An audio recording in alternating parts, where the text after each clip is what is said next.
দীঘায় ঘুরতে এসে যে একটা বড় ইতিহাসের সাক্ষী থেকে যাব সেটা কোনোদিনই বুঝতে পারিনি। দূরে যে মন্দিরটা দেখছো একটা ইতিহাসে মোড়া মন্দির। চলো এই ইতিহাসটা তোমাদেরকেও জানায়।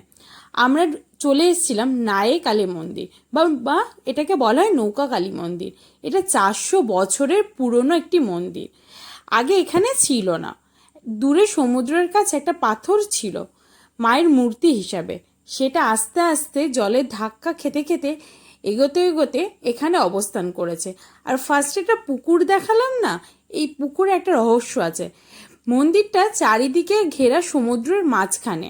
মাঝে মাঝে তো সমুদ্রের জলও ঢুকে যায় যখন বন্যা হয়, কিন্তু মন্দির কোনোদিন কোনো সময় ডোবে না।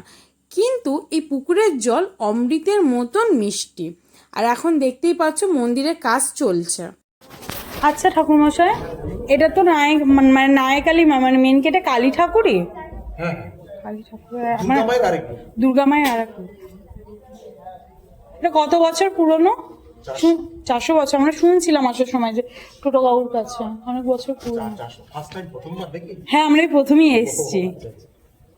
ঠিক আছে, এখানে আমরা মন্দির পরিক্রমা করে নিচ্ছিলাম। আর যিনি ঠাকুরমশাই হিসেবে ছিলেন তারাই বংশ পারম্পরিক হিসেবে 400 বছর ধরে পুজো করে যাচ্ছে। আর এখানে মায়ের নামে 4 বিঘা জমিও আছে।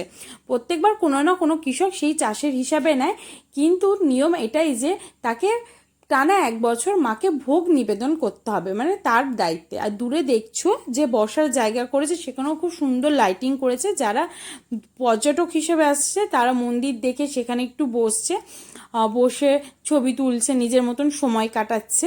আর এই যে লাইটিংটা হচ্ছে মন্দিরে এখনো কাজ চলছে। এটা আজকের থেকে স্টার্ট হয়েছে, 2 দিন টেস্টিং চলবে, তারপর আবার বন্ধ হয়ে যাবে। আবার কবে থেকে স্টার্ট হবে আমি জানি না। চলো এবার কাকার মুখে বাকিটা শুনে নিই। কাকা, তাহলে এই মন্দিরের একটু গল্পটা একটু 2 মিনিট টাইম নিয়ে বলো। দীর্ঘদিনের মন্দির, 300-400 বছরের মন্দির। তার সমুদ্রের মাঝখানেই ছিল, যুগ যুগ ধরে এসছে, এখানে প্রতিষ্ঠিত হয়েছে।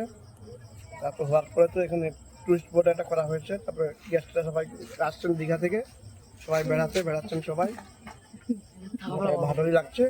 মানে এই যে মায়ের মূর্তিটা রয়েছে তার 300 বছরের বেশি হবে, কম নয়। আচ্ছা, দীর্ঘদিন ধরে। ওটা কি কাঠের বলা যাবে না, অনেকদিন আগে থেকে তৈরি। কাঠের। আচ্ছা, কাঠের সমস্ত মূর্তি দীর্ঘদিন ধরেই আছে। খুব জাগ্রত মন্দির, 300-400 বছরের মন্দির। ন্যায় কালী মন্দির, তাই তো? মন্দির বা নৌকা কালী মন্দির, কালী মন্দির, রায়কালী মন্দির সমুদ্রের মাঝখানেই ছিলেন। তারপরে আস্তে আস্তে সামনের দিকে এগিয়ে আসছেন। ঠিক আছে।